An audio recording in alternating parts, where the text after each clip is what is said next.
Il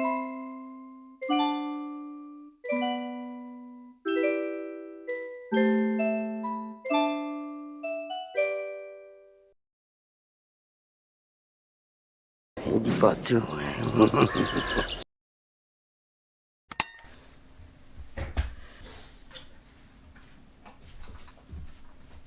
Ah là là. Ok, yo, je me permets de retourner cette intro parce que la première a pas du tout été enregistrée, donc voilà. Aujourd'hui, ça va être le cas de cette console, qui est du coup une 3DS que j'avais achetée il y a bien longtemps, et que j'avais de côté, qui fonctionnait pas mal, mais qui avait deux problèmes principaux, à savoir le bouton L qui marchait pas, comme c'est noté sur ce petit post-it tout pipi, et également les boutons A et Y, dans cette vidéo tout simplement. On va essayer de réparer ces boutons A et Y avec une technique qui est juste de retirer les boutons, les nettoyer à l'alcool, et voir si le fait d'enlever la crasse va permettre de les ressusciter ou non. Bref, on va faire ça aujourd'hui. Vous aurez du coup seulement la vue de mes mains et de la réparation en elle-même. Il n'y aura pas ma tête. Mais finalement, est-ce que c'est pas plus mal? Peut-être, j'en sais rien, à vous de me dire. Bref, voilà, je vous souhaite une bonne vidéo. J'espère que ce sera pas si dégueu à regarder. C'est Paul, et on se retrouve aujourd'hui pour un bricolage de bidouille. C'est le bricolage de bidouille. Et boum. Ok, donc on retrouve la console, hop, sur le petit plan de travail sur lequel on va travailler aujourd'hui. La première étape de toute cette petite entreprise, ça va être de retirer toutes les vis qui se trouvent à l'arrière et qui permettent de retenir la backplate. Pour ça, on va venir utiliser le tournevis que vous avez déjà vu dans la vidéo précédente. Et on va s'équiper d'un embout cruciforme qui, même s'il est petit, facilite grandement les réparations sur les 3DS, contrairement par exemple aux embouts Tri-Wing sur les Switch, qui sont bien relous. On va retirer du coup 1, 2, 3, 4, 5, 6, 7, pas du tout, 4 vis. 4 vis, mon cher Paul, qu'on retire immédiatement pour pouvoir révéler le bas de la console, avec notamment la batterie qu'on va bien évidemment retirer pour éviter tous les courts-circuits, et encore plein de vis, et là pour le coup il y en a vraiment beaucoup plus. On a cette vis qui est située au niveau du port cartouche, on en a également ensuite plein d'autres qui sont situées à l'arrière. Je crois qu'il y en a 8 ou 9, c'est vraiment monstrueux, mais je vais vous les montrer à chaque fois, et je vous retrouve après.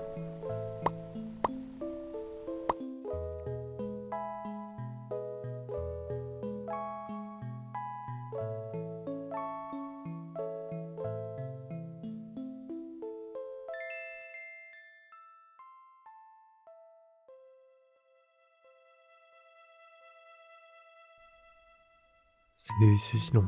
Ok, une fois que c'est fait, on va pouvoir enfin retirer la face arrière de la console et révéler l'intérieur en faisant bien attention en la soulevant à ne pas trop tirer sur les deux câbles rubans des boutons L et R qui sont assez fragiles et qu'on va venir retirer assez délicatement avec l'ongle ici mais ou avec n'importe quoi. Tant que vous les arrachez pas, tout va bien.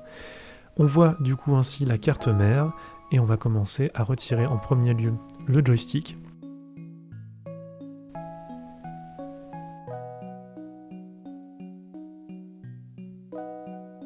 Puis cette partie-là qui vient en fait être le réceptacle pour la carte SD.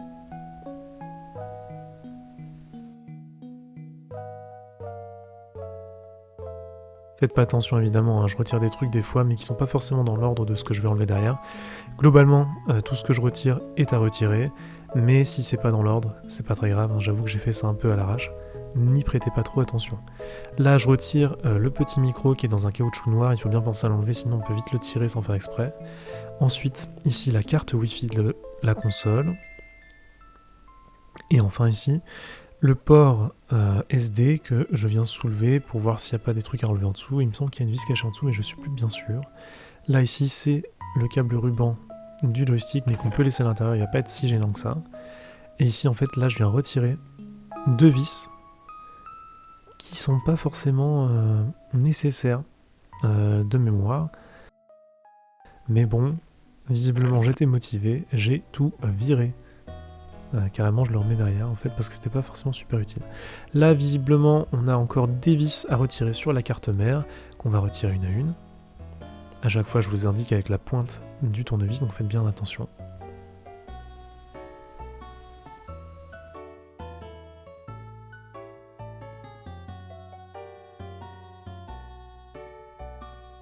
Et on peut enfin soulever la carte mère en faisant attention à pas trop défoncer l'écran tactile qui est à l'arrière et qui est encore attaché.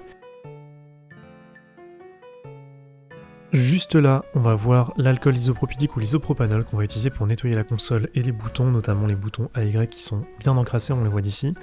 On va retirer chaque bouton pour voir un peu l'état de crasse dans lequel ils sont. Ils étaient bien dégueux, hein, bien crasseux, ils ne sont pas lavés depuis des jours. Là, la technique pour venir nettoyer les contacts, ça va être de retirer l'autocollant qui en fait est le bouton lui-même. On peut le faire à l'ongle en fait directement, c'est ce que j'ai fait, sans forcément l'abîmer plus que ça, je vous assure que c'est quand même relativement solide, donc il n'y a pas de souci. Et on va venir nettoyer tout ça avec de l'alcool et un coton-tige, pour faire ça dans le plus grand des calmes. Moi je le fais directement sur le contact et on va venir frotter, vous allez voir à quel point ça va retirer un nombre de crasses incalculable. Et vraiment c'était assez dégueu, hein. Regardez-moi l'état du coton-tige. Ma théorie là-dessus, c'est qu'il y a eu, je pense, du coca qui a été renversé dessus. Ça va être sûrement confirmé parce qu'on va voir sur les boutons plus tard. Mais regardez, en fait, les contacts sont totalement marronasses. Et je doute que tu viennes pouvoir mettre de la graisse de doigt jusque sous les contacts de tes boutons. Il faut vraiment être un immonde dégueu pour pouvoir arriver à faire ça. Donc je pense qu'il y a vraiment un liquide qui a été versé dessus sans faire exprès. Et je pense à du coca pour la couleur. Mais voilà, c'est vraiment un peu dégueu. Et une fois nettoyé, ça va beaucoup mieux fonctionner, vous allez voir. Je nettoie aussi les contacts qu'il y a sur les autres boutons, en l'occurrence sur le caoutchouc directement. Je vais pas m'amuser à démonter les autres parce qu'ils sont relativement en bon état. Et on va nettoyer enfin les boutons en eux-mêmes.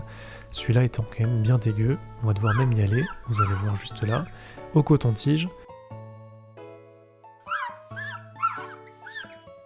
Ah si, c'est vraiment immonde. Il est vraiment immonde. Et ensuite, directement la pince à épiler pour venir gratter à tel point c'est incrusté. Le sujet de la vidéo, il est vraiment sympatoche. Hein. Vraiment, si vous êtes en train de manger en même temps, ne vous inquiétez pas. C'est pas fini. Non, je déconne, c'est terminé. On va pouvoir commencer à remonter maintenant que tout est nettoyé. Je remets un dernier petit coup ici sur les contacts au niveau de l'autocollant des boutons pour vérifier que tout soit relativement fonctionnel quand on le remonte et de ne pas avoir à tout refaire une fois que c'est fait.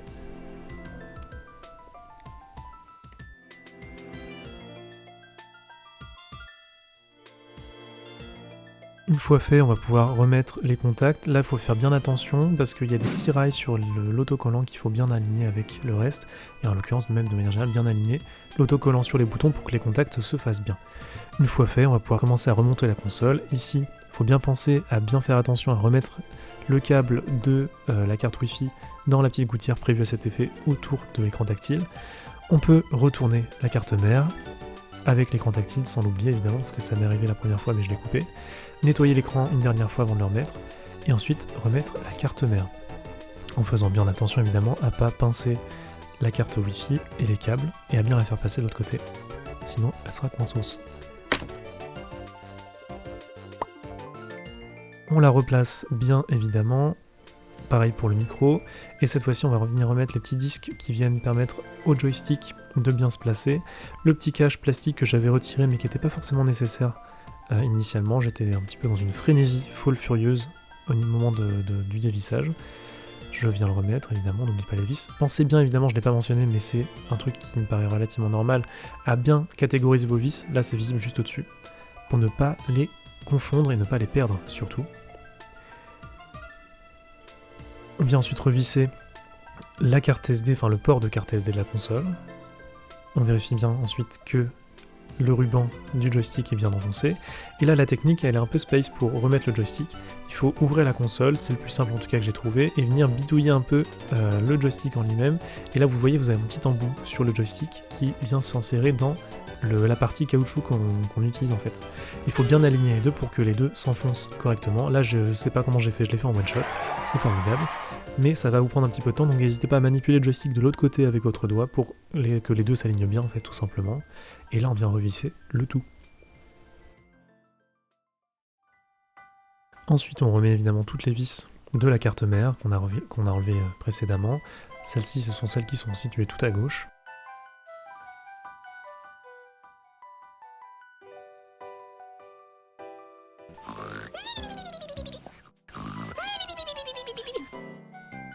Et ensuite on vient remettre la partie arrière de la console en pensant bien à bien connecter les rubans des boutons L et R.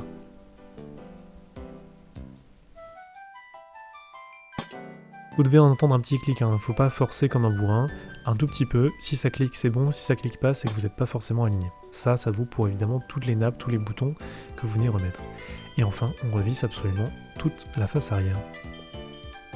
J'ai une intonation de présentateur télé à la fin, c'était terrible.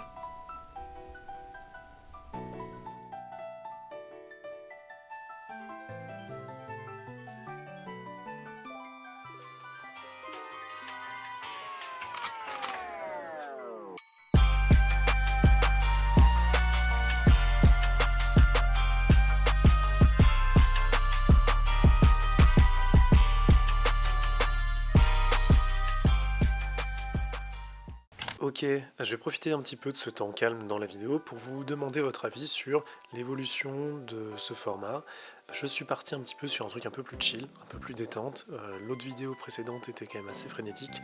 Donc n'hésitez pas à me donner votre retour là-dessus. Est-ce que vous préférez le style de la première vidéo, donc sur la Game Boy Color, ou bien celui-ci?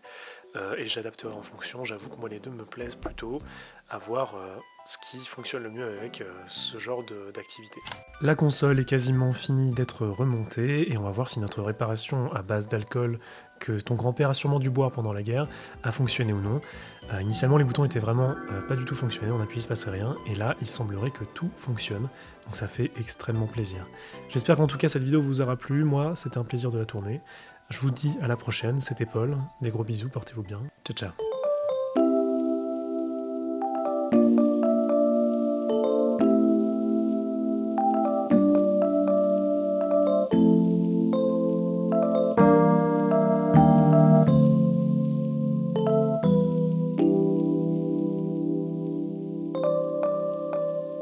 C'est fini, c'est fini, c'est fini, c'est fini, c'est fini, c'est fini, c'est fini,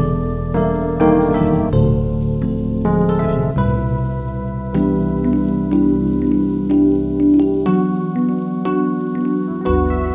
Allez, rentrez chez vous maintenant.